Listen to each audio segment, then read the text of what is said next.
Welcome back to the deep dive. I want to start today by setting a scene for you. Imagine a boat. It's arriving on the shores of a major European power, Okay. and it is just packed with refugees. They're exhausted, they are terrified, and they are claiming asylum. A very, very familiar image, Yeah, unfortunately. it is. They're warning the local authorities that if they're turned away, if they're sent back to where they came from, they face violence, coercion, and, essentially a life of slavery. It sounds like a headline from this morning's It paper. sounds exactly like a headline from this morning's paper, doesn't it? Or any paper from the last, 10, 15 years. Oh. It's the news cycle we've been living in. But the text we're looking at today isn't a newspaper, it isn't a blog post or a cable news segment. No. It is a play that was written 2,500 years ago. Which is just, it's mind-blowing when you really stop and think about that. The continuity of this problem. We are talking about the Suppliants, or Hykatides in the Greek, by Aeschylus. And I have to say, when I first picked this up, I was thinking, okay, ancient Greek tragedy. Right. Masts chanting. Exactly. Lots of masks, lots of chanting. It's probably going to be a bit dry, a bit of an academic exercise. But I was floored by how urgent it feels. It's uncanny. The Suppliants is widely considered the earliest surviving play by Aeschylus. We think it was performed around 463 BCE. Wow. And usually, when we dust off these classics, we're looking for literary history, or maybe we want to understand the origins of democracy in Athens. Sure, the historical context. Right, and all those elements are in the stack of research we have today, for sure. But we're doing something a little different for this deep dive. We are. We're putting on a very specific set of lenses. The question that's guiding us today, and this was a request from a listener, actually, is how can a Christian benefit from reading the Suppliants? Which, on the surface, that's a bit of a curveball. It really is. It's not the most obvious pairing. Not at all. Because let's be absolutely clear. This is a pagan text. Yeah. Through and through. It is polytheistic to its core. The characters are praying to Zeus, Hermes, Apollo. They're pouring libations to the Olympians. Right. There's no Jesus in this text, obviously. Yeah. There is no monotheism. It's a completely different religious world. So the question stands, why read it? If you're a Christian, why spend your time on this? Well, there's a long, long tradition in Christian thought. It goes all the way back to Augustine, and you can even see hints of it in the Apostle Paul, of engaging with the best of the world. Right. Augustine had this great phrase. He called it plundering the Egyptians. The idea was you take the gold, the truths you find in a secular or pagan culture, and you use them to build a better understanding of God's world. And specifically with the Suppliants, the themes are just they're so resonant. We're talking about hospitality. We're talking about the cry for justice when the law fails you. We're talking about the very nature of divine protection. Exactly. So the mission today isn't just to give you a plot summary. We want to see how this ancient text, this pagan text, echoes the biblical call to welcome the stranger. And then, maybe even more interestingly, we want to see where the limits of this Greek theology leave us longing for something better. You described it before as a negative space. I love that idea. Precisely. The play creates a shape of human need, a kind of hole in the fabric of things that the Greek gods can't quite fill. But for a Christian reader, that empty space, that longing, it points directly to the gospel. That's a great framework. So let's unpack this. We have the play itself. We're using the translation by E.D.A. Morshead. Great name, by the way. Fantastic name. And we have a stack of analyses comparing it to Old and New Testament theology, looking at exile, all that good stuff. So let's jump right into the action. Part 1, the flight. Who are we dealing with here? Who are these Suppliants? We are dealing with the Danaus. And right off the bat, Aeschylus breaks the rules of drama. Okay, how so? Well, think about Greek tragedy as you know it. Usually, you've got a hero, an Oedipus, an Agamemnon, an Antigone, a singular, powerful figure standing in the spotlight. The star of the show. Right. And then you have the chorus, usually in the background, a group of old men or local women who just sort of comment on the action. They're the background singers, basically. They offer some advice, maybe dance a little. Exactly. But in the Suppliants, the chorus is the hero. The protagonist isn't one person. It's a collective. It's 50 women. 50. That changes the dynamic immediately. It's not an individual struggle against fate. It's a collective crisis. It is. And it makes the problem feel bigger, more overwhelming. Yeah. So the Danaids are the 50 daughters of a man named Danaus. And right from the opening scene, Aeschylus makes their appearance incredibly important. He wants the Athenian audience to know right away, these people do not look like us. They're the ultimate other. They're foreign. Completely. The text mentions they're dressed in oriental richness. Yeah. They aren't wearing the simple drab wool tunics of a typical Greek woman. So fine fabrics, different styles. Veils, fine linens, things that scream not from around here. And they even describe themselves, in their own words, as a dark race sun-smitten. So there's a racial and cultural difference being emphasized from line 1. They've arrived in Argos, which is in Greece, but they're coming from Egypt. Right, so they're exhausted from the sea journey, they're visibly foreign, and they are terrified. And they are carrying the most important prop in the entire play. The wands. The wands of Suppliants. Now, we really need to visualize this. These aren't magic wands like in Harry Potter. No. These are olive shoots, fresh branches cut from an olive tree, and they're wound around with strips of white wool. Okay, so picture it. 50 women standing on a beach, probably looking disheveled from the journey, and they're all holding these wool-wrapped branches. What does that signal to a Greek person seeing this? It's a universal symbol in that culture. It's like waving a white flag, but with a heavy, heavy religious weight attached to it. It's a nonverbal scream for help that says, we are claiming sanctuary. It's a legal and religious status. It is. It says, we are placing ourselves under the protection of the gods, specifically Zeus. And if you hurt us, you aren't just hurting a vulnerable woman. You are committing an act of sacrilege. You are insulting Zeus himself. It turns their physical vulnerability into a kind of spiritual leverage. That is a perfect way to put it. They have no weapons, they have no army, they have no money. All they have is this symbol that says, God is watching you.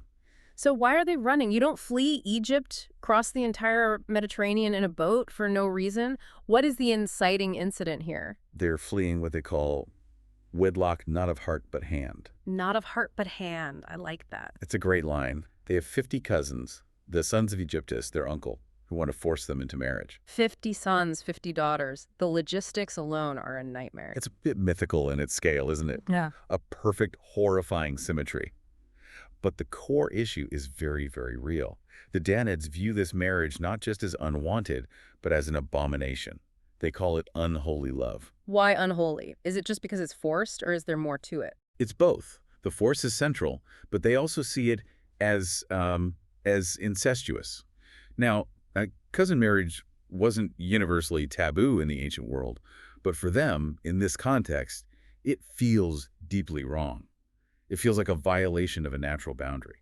There's a line in the text that really stood out to me here. They use this nature metaphor to describe their cousins. They say, foul is the bird that rends another bird. That's such a powerful image, isn't it? Because usually in nature, a hawk hunts a dove, a wolf hunts a sheep, different species. Right. That's the natural order, so to speak. But here they're saying this is bird-eating bird.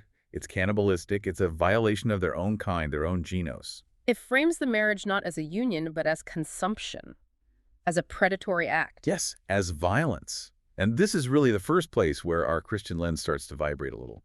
Because the Danaes are asserting something that was actually quite radical for the ancient world, especially for women. What's that? They are asserting that they are not property. They are asserting a fundamental right to bodily autonomy. They're saying, just because we are women and just because we are your cousins doesn't mean you own us. Our bodies are not yours to claim. Exactly.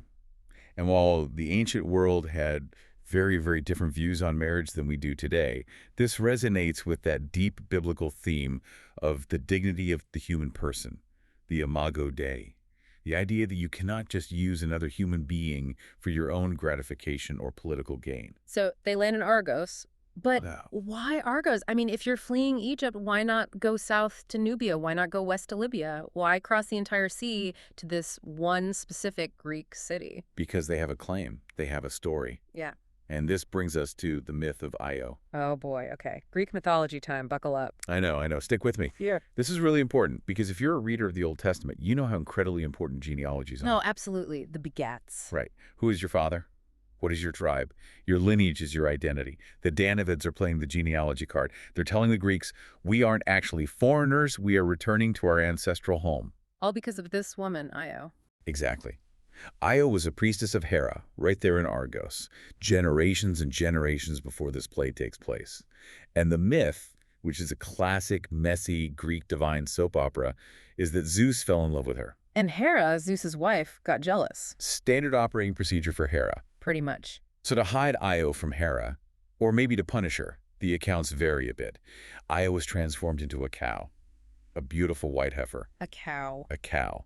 And Hera, not to be outdone, sent a gadfly, a big, nasty, stinging insect, to chase her relentlessly.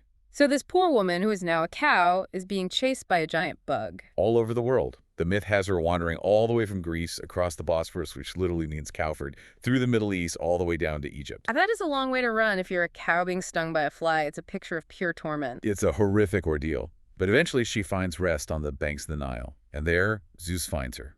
And he restores her to human form. And he does it with a touch, or in some versions, a mystic breath. And she becomes the ancestress of the Danaids.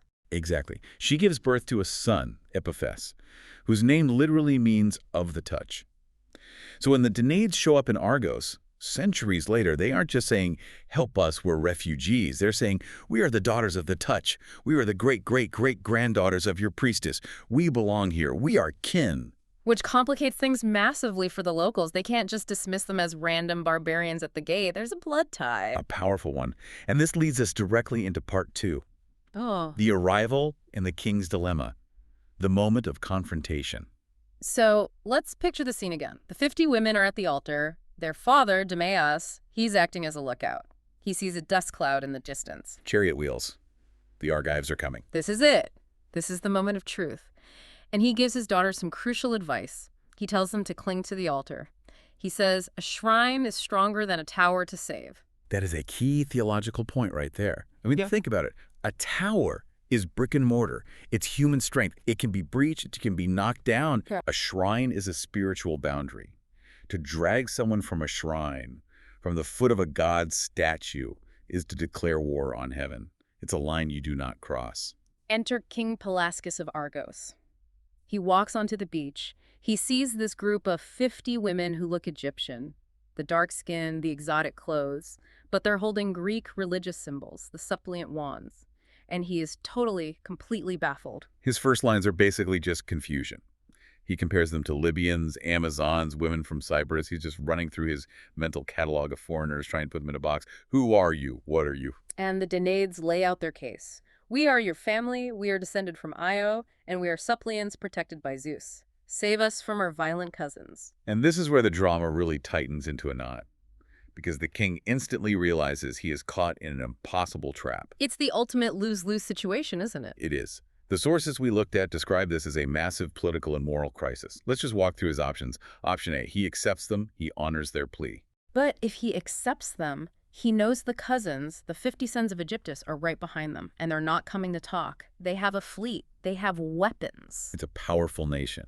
So if he says yes to the women, he is essentially declaring war on Egypt. He risks the lives of his citizens, his soldiers, the safety of his entire kingdom for the sake of these strangers who just showed up on his beach.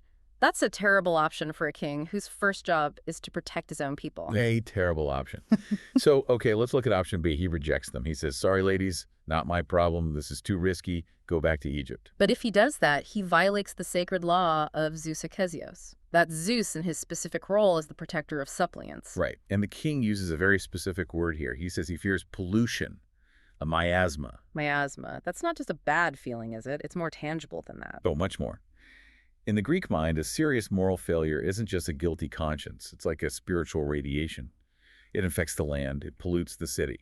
If he turns them away and they are harmed, the gods will be furious. The crops might fail. Women might die in childbirth. Plague could strike the city. The gods will turn their backs on Argos. Exactly. So he's completely stuck. He says he needs an eye like a diver to see to the bottom of this muddy, murky pool of a problem.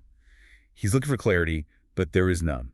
And just when he's hesitating, trying to find a way out, the Danaids play their trump card, and it is absolutely shocking. This part is so intense, they basically hold the city spiritually hostage. They do. They tell the king, point blank, that if he refuses to help them, they will take the sashes from their robes and they will hang themselves from the statues of the gods in the shrine.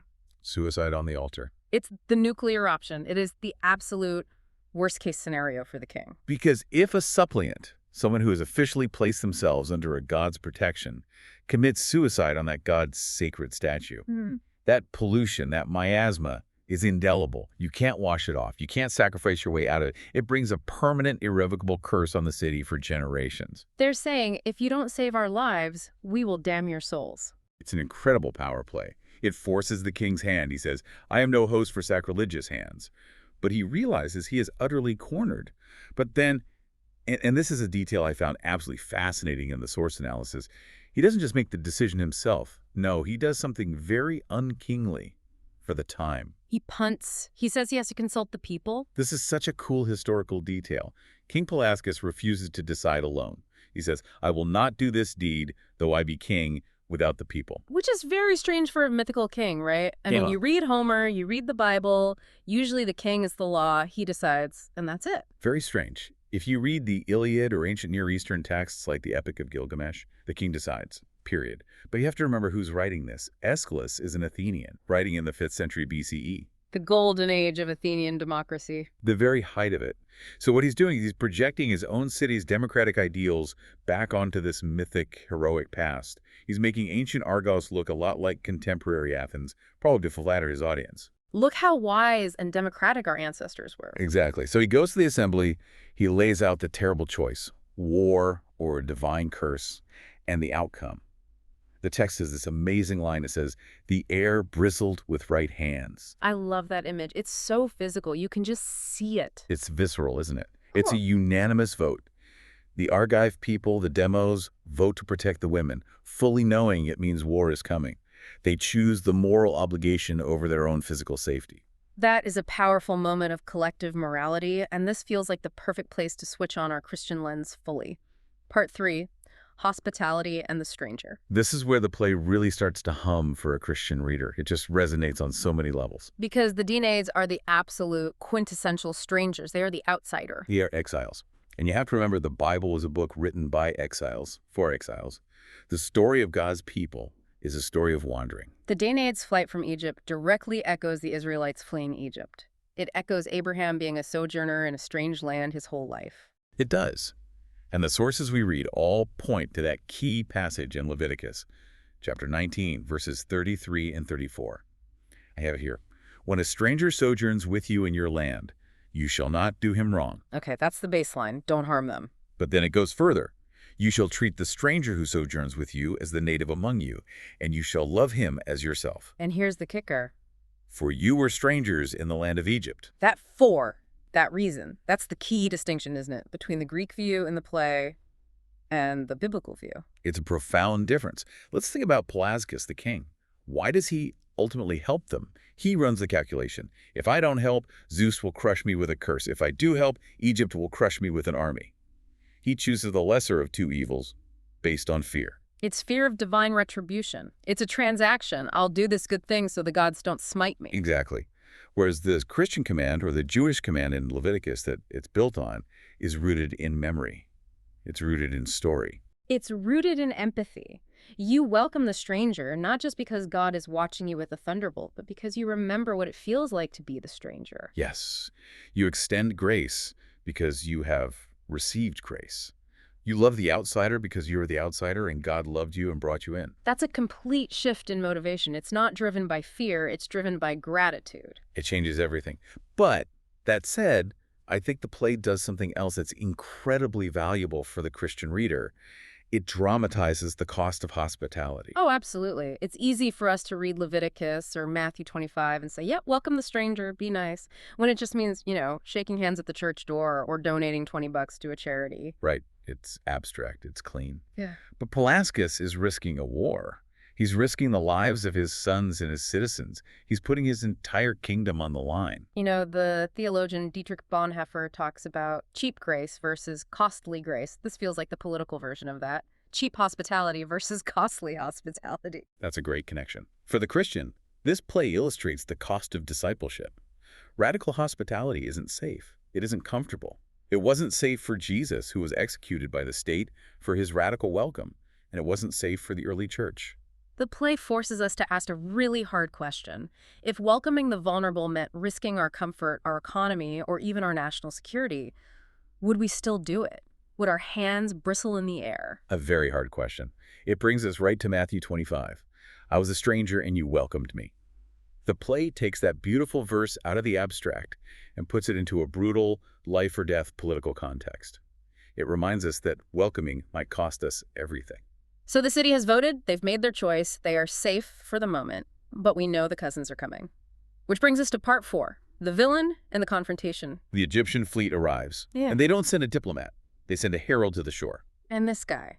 He is a piece of work. There's no nuance here. He's pure villain. He really is. If the Danaids are these sympathetic heroes, he is the antagonist distilled. He is the embodiment of what the Greeks called hubris arrogant, violent pride. He's brutish. He's irreverent. He openly mocks the Greek gods to their faces. He says, "I fear not this country's deities." The gall of that, to stand on foreign soil and say, "Your gods mean nothing to me." And then he gets physical. He actually tries to drag the women away from the altar by their hair. Which is the ultimate taboo. You do not lay a hand on a suppliant at an altar. That's like tackling someone inside a church sanctuary during a service. Yeah. It's a declaration of war on the divine. And this is where the King Pelasgus finally steps up. I love this confrontation. The herald is all bluster and threats. "I'm taking what's mine. I have the power." And the king basically says, "Over my dead body." And there's a quote here that is just magnificent. The king tells the herald that the decree of the people, the vote to protect the women, is not upon wax inscribed, Okay, so not written on a temporary wax tablet. but by a rivet clenched. By a rivet clenched. Wow. Let's unpack that image. Think about how they wrote back then. A wax tablet, you scratch a note on it with a stylus, and if you leave it in the sun, it melts. It's temporary. Or you write on papyrus, which tears and fades. Flimsy. But a rivet, In. an iron bolt, something you hammer through wood or stone to hold a building together. That's permanent. That's structural. It's unbreakable. He's saying, this decision isn't a whim. It isn't a policy I'm going to change next week when the poles shift or it gets difficult. This is iron. It is a core part of who we are now. It is binding. It makes me wonder how many of our own convictions are written on wax and how many are rivet clenched like that. That's the challenge of the play, isn't it? So the herald realizes he can't just bully his way through this. The king has the backing of his people, so he leaves. But he drops a threat on his way out. War is coming. And the play ends there, in a way. The immediate threat of the herald is gone. The women are safe within the walls of Argos. But the storm clouds are gathering on the horizon. Which leads us to part 5. And this is where things get really interesting and really, really complicated for our Christian analysis. We need to talk about marriage, autonomy, and the lost ending of this story. Right, because if you just read The Suppliants as a standalone play and you stop there, you might think, hooray, the women were saved, the good guys won, the system worked, God protected the vulnerable. It's a happy, though tense ending. But this wasn't a standalone movie. This was part 1 of a trilogy, right? A tetralogy, actually 3 tragedies, and then a comedic satyr play. That was the standard format for the big theater festival, the Dionysia. And the devastating thing is that the other plays are lost. We don't have the scripts. But we know the myth. We know from other sources what happens next. Before we spoil the ending that isn't in the play, let's just briefly touch on that marriage theme again. The Danaids see this forced marriage as a form of slavery. They do. And this resonates so strongly with the biblical critique of coercion. While the Old Testament has its own complex and sometimes problematic history with marriage laws, the clear trajectory of Scripture, especially in the New Testament, is towards seeing marriage as a mutual, loving covenant. Ephesians 5 is the classic text here, of course. Right. Husbands, love your wives as Christ loved the church and gave himself up for her. That is the absolute polar opposite of the hawk rending the bird imagery that the Danaids use. The play highlights this universal human longing for dignity, for agency. No one wants to be a possession. Exactly. And it reinforces the Christian view that marriage must be a site of grace and self-giving love, not a site of power dynamics and coercion. But now we have to talk about the tragedy, the real tragedy, because the story doesn't end with them living happily ever after in Argos, protected by the good king. No.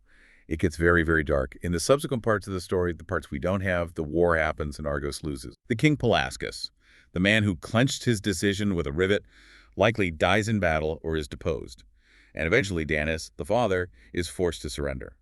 He agrees to the marriages. So after all that running, after the suicide threats, after the people of Argos fought and died for them, they get married to the cousins anyway. They do. The force they were running from finally catches up to them. But Danaus has one last horrifying plan. On their wedding night, he gives each of his 50 daughters a dagger, Oh, I see where this is going. and he orders them to kill their new husbands in their sleep, in the marriage bed. And do they? All of them? 49 of them do. They wait until their husbands are asleep, and they slice their throats. Wow, talk about a red wedding. That's brutal. Truly, only one daughter, Hypermestra, spares her husband, Lynceus. And the reason given in the myth is that he respected her. He didn't force himself on her. He respected her choice and her virginity. And for that, she lets him live. But the other 49, the victims become the murderers. And this is the absolute crucial point for the Christian reader. This is where the benefit of reading this play becomes so sharp. Greek tragedy is brilliant at diagnosing the human problem. It shows the trap of violence. It shows how oppression breeds more oppression. The cycle of violence. Exactly. The Danaids start as deeply sympathetic victims. We are 100% on their side. But to escape their victimization, they become perpetrators.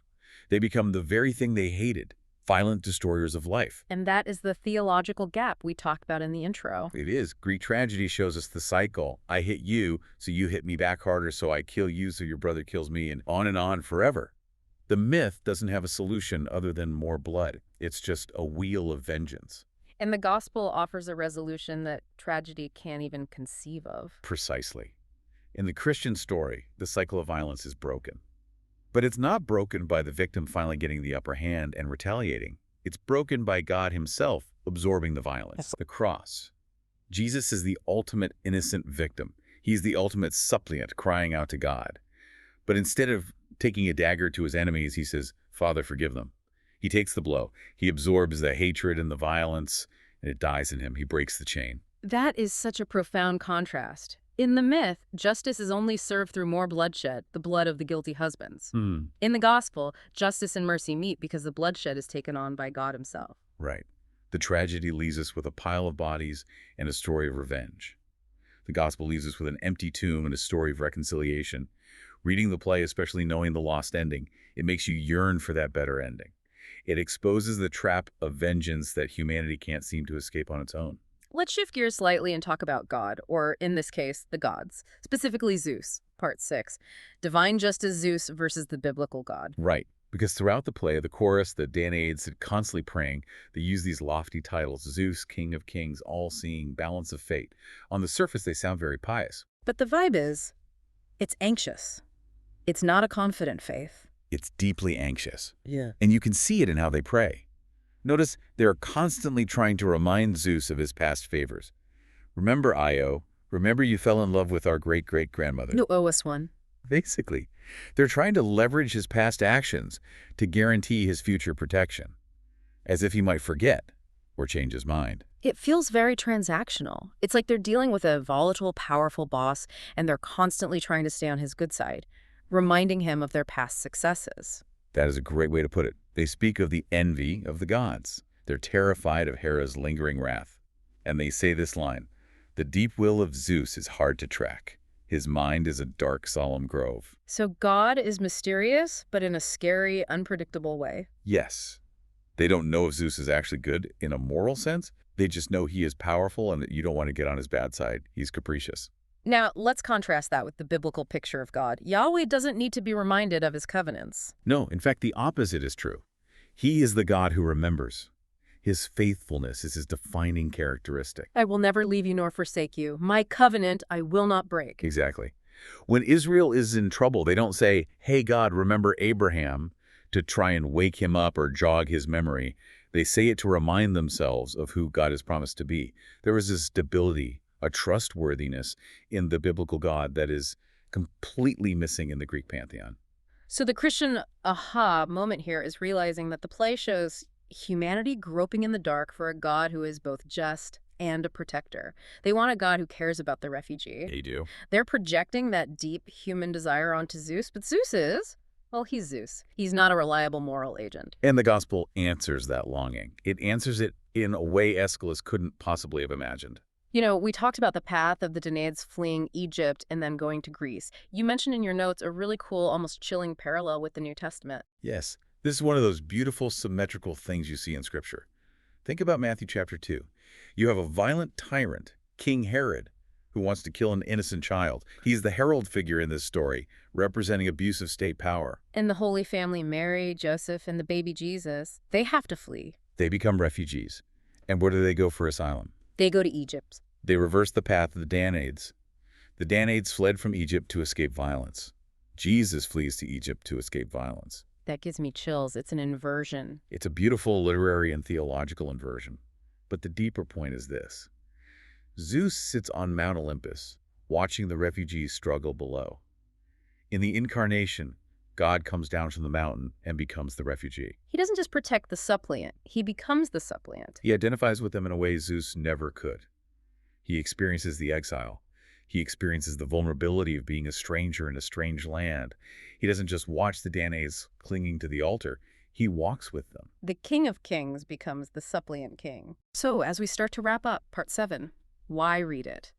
After all this, why should a modern Christian take the time to read this ancient, pagan, and frankly, quite dark play? I think for a few key reasons. First, and maybe most simply for empathy. The play forces you to sit with the terror and anxiety of the refugee. You feel their exhaustion. You feel the dust in your throat as the chariots approach. It transforms hospitality from a polite, abstract concept into a visceral, life-or-death moral stance. It brings us Bible verses in Leviticus and Matthew to life. It gives them emotional weight and political teeth. It stops immigration from being just a policy debate on a spreadsheet and makes it a human reality. Complicates our comfort, which is what good art is supposed to do. And secondly, a second reason. I think it helps us understand the world the New Testament was written in. This was the cultural air the first Christians breathed. A world of exiles, capricious gods, political violence, and profound vulnerability. When the Apostle Paul talks about creating one new man in Christ, breaking down the dividing wall between Jew and Greek, barbarian and Scythian, he's addressing the very tensions this play dramatizes. It gives context to the radical nature of the gospel message. For sure. And then there's that central image of the suppliant posture. Right. The visual of these women clinging to the altar, holding their olive branches with nothing else to protect them. It's such a powerful image for the act of prayer, for what it means to be human before God. Because in a spiritual sense, we are all suppliants, aren't we? That's it. We are all refugees from sin. We are all seeking asylum from death. And we cling to the cross like they clung to that altar, with no other claim than have mercy. The play creates that perfect negative space, a shape of longing and need and fear that the gospel then fills with hope. The play asks the question, the gospel provides the answer. Yeah. I love that. Perfectly said. So here is our final thought for you to chew on as we close. The play ends on a note of deep anxiety. War is coming. But in that moment of crisis, the king, Pelasgus, risked his entire kingdom to save strangers. He did it because he feared the spiritual pollution of turning them away. He had a conviction that protecting the vulnerable was more important than his own safety. And here the challenge. Do we, who claim to follow a God of love, not a God of fear, but a God of radical self-giving love, do we have that same conviction? Or do we let the modern heralds of the world, the voices of fear and power, drag the vulnerable away because it's safer for us, because it protects our economy or our comfort or our way of life? Pelasgus had the courage to say, this decision is clenched with a rivet. It was permanent. I wonder how many of our moral decisions are that solid and how many are just written on wax waiting for the sun to get a little too hot. It's a question worth wrestling with long after you finish the play. Thanks for joining us on The Deep Dive. Go read The Suppliants. It's short, it's powerful, and as we've seen today, it's surprisingly and maybe uncomfortably relevant. We'll see you next time.